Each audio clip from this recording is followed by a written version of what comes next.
Our recent success over on Reventuli Coast got me thinking about the one species that is no longer included in the Reventuli Coast single-player only Diamond Challenge, and that of course is the Eurasian Wigeon. They've been added to Vurhonga Savanna as well, and I just think a map that only has one waterfowl species is going to be easier to get a diamond of that species than a map with a bunch of them. So today, we will be both just kind of exploring Vurhonga because we've not been here much since the population resets and redistributions that occurred more than 6 months ago with the Reventuli update, as well as just looking for good spots to set up for Wigeon, and you never know, there could be a level 3 already on the map and we could get it today.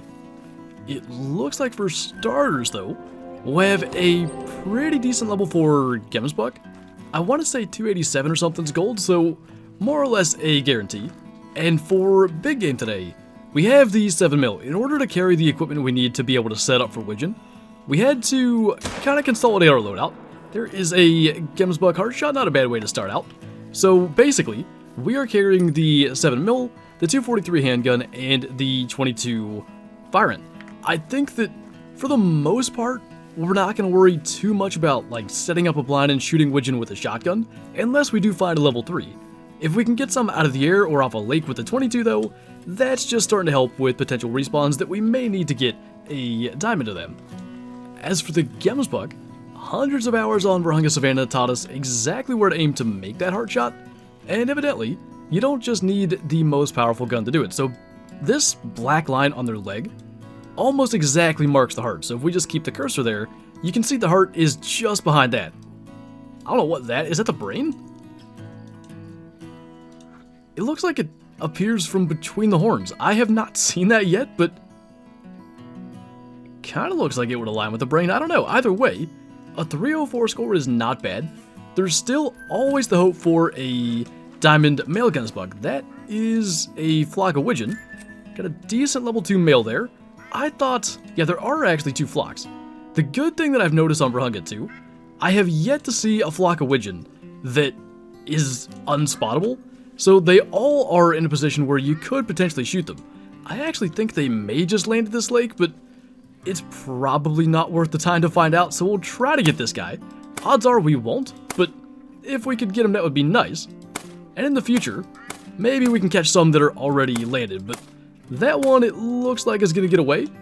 And honestly, that's not the point, but knowing this lake may be one to set up at, kinda is.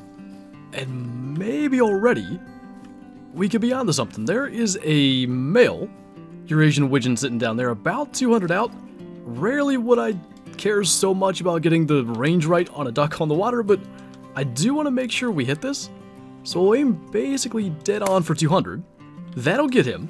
And just because they were actually sitting there, it makes me think that that may be a spot worth setting up. So we have tents. We'll have to put out a tent and then purchase the equipment for a setup, but I think we'll do that there because that would seem to be a good area. But for now, our first Eurasian Wigeon on Vurhonga Savanna is a gold at 777. Diamond is 905. That is a number worth knowing. Not too bad. We've shot so few of these. On Reventuli Coast, we just rarely ever had the opportunity to even have that nice green color in the wing feathers. But what we'll do then is place our tent. I only have one on purpose because it's going to be easier to place the tent and then just immediately equip some other stuff.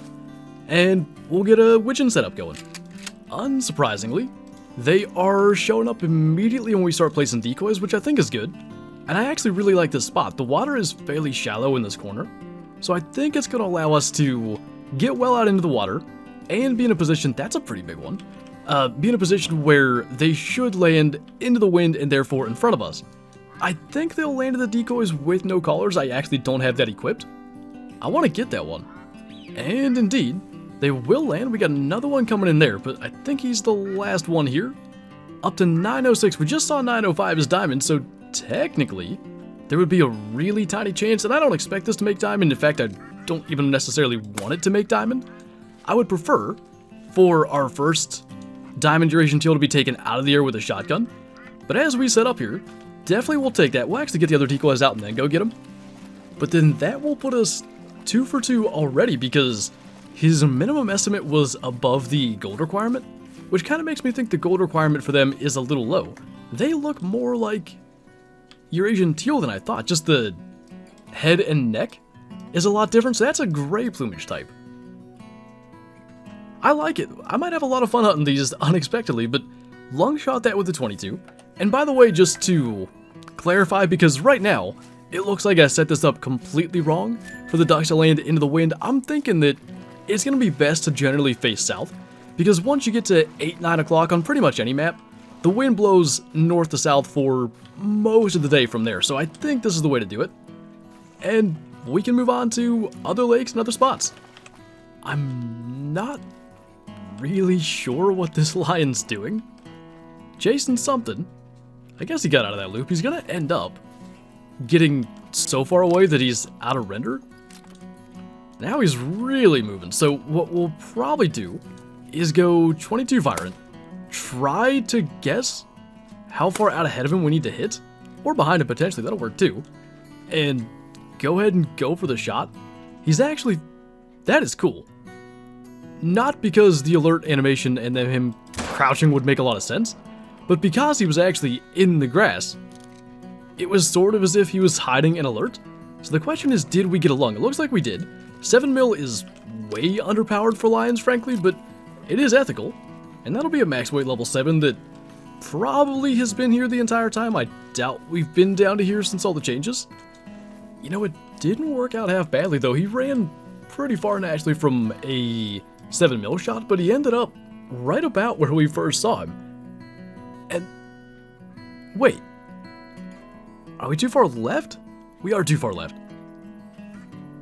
Had we been lower, I think we'd have hit the heart anyway, because we're just looking at like the narrow arteries at the top there. We almost had a 350 meter hard shot. That would have been nice, but we'll take it. It is seeming like there are Wigeon at every lake. So this is the first time, actually, that I've not been able to spot a flock that goes over. But I think still, that's fairly good news. And they just actually spawned, so one up to 901 there. They're moving so fast, I don't even think we're going to try to shoot at any, but just good to know they're here, and seemingly good to know there's no level 3s to worry about in this flock. So the one thing that I have been curious about is the basically entire border of the map. The entirety of Vurhonga Savanna is surrounded by water, and I was wondering if we would get the Eurasian Wigeon spawning out here, because on Parque Fernando, for instance, it's a very similar case on the east side of the map, and you will get cinnamon teal spawning there, but so far, having started here and running all the way up, not a single Eurasian Wigeon has shown up. So I think that is a part of the map we can ignore, which is good, because that would be so much water to potentially cover. There could be a couple of level 3s that just lived along that edge if we never checked it, but I don't think we need to. Therefore, we'll probably go ahead, try to get that level 6. There's a decent chance that's not going to be a long shot. We probably should have just went for a safer shot, but even still, if we can find him again, and I think that's him there, we'll try to hit him again, and it may even be a lung. It would take a while for him to start going down, but hopefully one of those got him. He's starting to drop. We did luck out as well. The second shot was the lung shot. I'm gonna guess before we even look what happened was the leg actually stopped our bullet. Yeah, that got nowhere near really reaching the lungs, and we were too far back to get the heart anyway, so attempting it was kind of pointless. But the follow-up got him, ended up getting a gold for it, and now the question is, it's 10 o'clock. Do we go inland and look for some Cape Buffalo? I guess we can. And in the meantime, of course, still looking for Wigeon and stuff like that. I do want to do a bit of lion hunting at some stage too, but we're going to be checking the same lakes, so might as well keep the time where it is for now. This cannot be real. I thought that was a gemsbuck. And with all the Cape Buffalo, that's an albino. It is a female?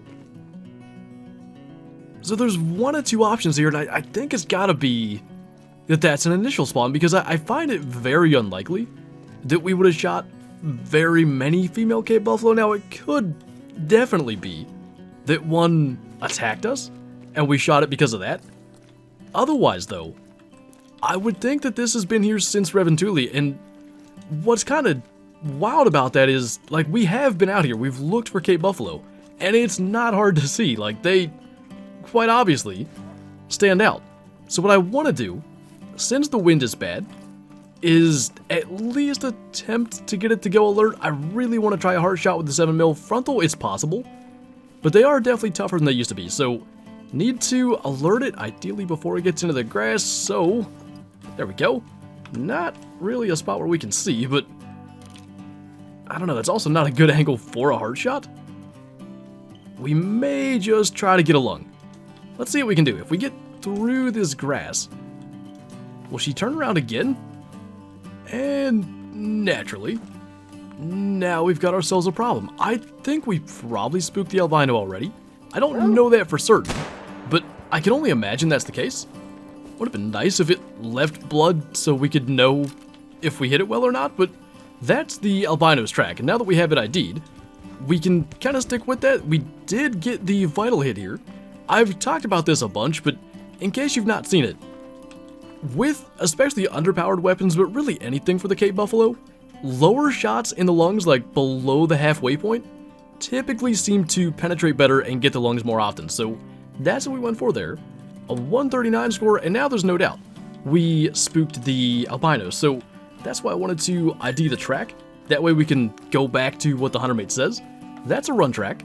So we'll need to locate it, and probably they're going to drink all the way on the southern border. So I'd prefer to just get to them before they get there. And I don't know that now that they spooked what they're going to do, but they don't move fast, so we can probably catch up quickly. This has already been a way lengthier track than I ever would have imagined. And it was all because the albino didn't really turn the way we expected when we got it alert right after we spotted it. But finally, they are nervous walking through here. I'm really tempted to just go for a broadside long shot.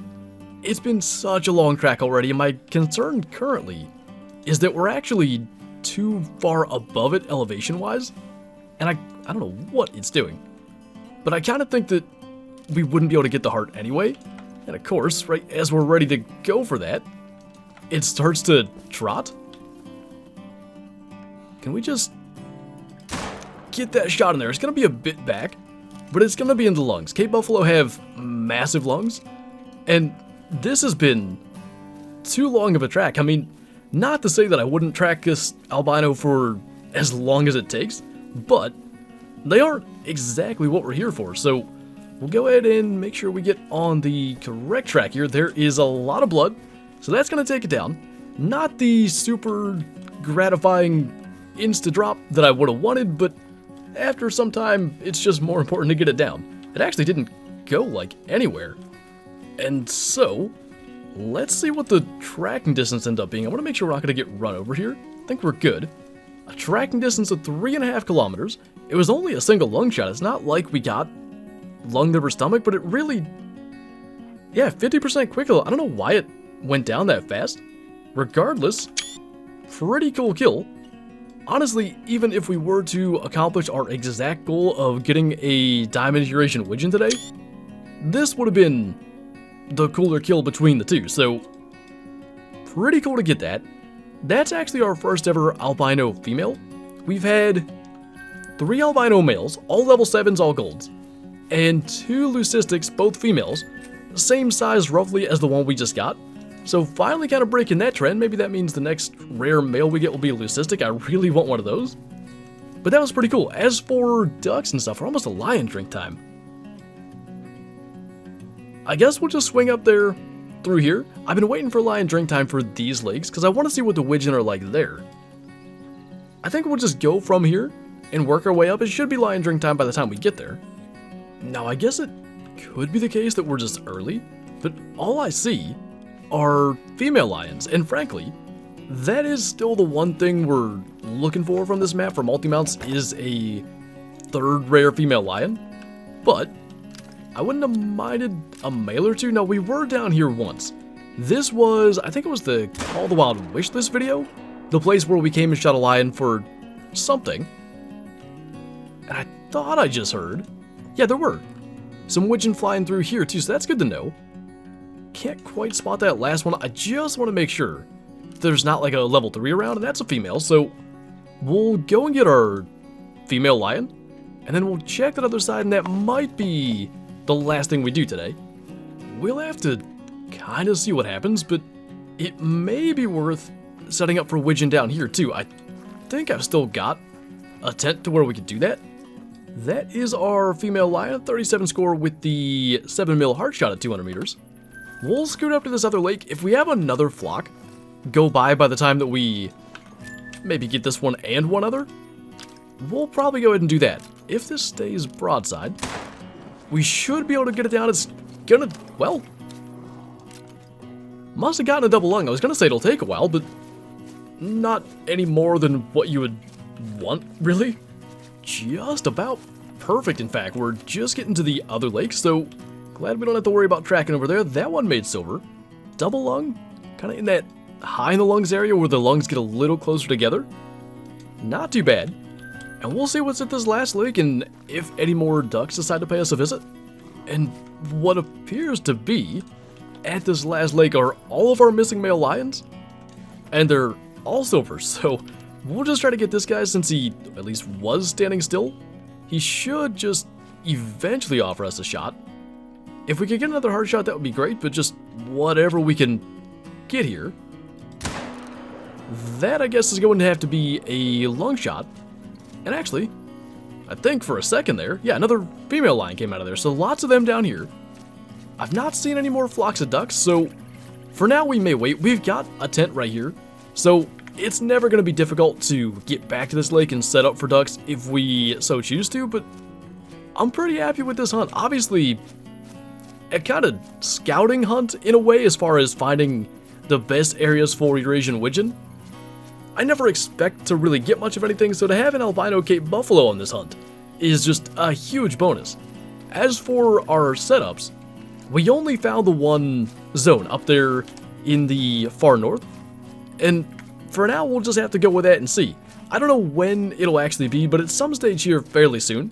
I'd like to just spend an hour in the blind, call some Wigeon in, see what shows up, and maybe that can be a spot that we can work with. I did just hear another. I'm not sure what direction that was in. That's them there. I almost thought that up to 799 estimate was familiar. I think we saw that flock at some stage, so I don't know. Either way, I'm kind of excited to jump back at the lodge and take a look at the albino. Again, we've got that tent here, so it wouldn't be hard to set up if we decide to do another one, but level 4 obviously had no chance at making gold. A touch too low to be a hard shot. But let's jump back and place our Cape Buffalo in the second lodge. I actually really like this. We're going to need to get sort of backed up so we can see what we're looking at. But next to the melanistic Euro Bison that we shot on Hirschfelden not too far back, we now have our albino Cape Buffalo. And one of the things I really like about having these two trophies in the same vicinity is they were both single player kills from maps that were reset, and I believe those rares had been sitting there for both of them really, potentially 6+ months, which is insane, but I'm glad we got the albino today. And again, I'm fairly happy with the information that we gained as far as the Wigeon goes, so hopefully in the next couple days I'll get to jump on the map and just spend an hour there. Maybe from the couple of males we shot today, we'll have a level 3 respawn already, or if not, whatever we can do sitting there in the blind, and hopefully taking out a bunch to get those respawns. We'll get a diamond sooner rather than later. But anyway, that is going to do it for this video. So as always, thank you guys for watching, and I'll see you next time.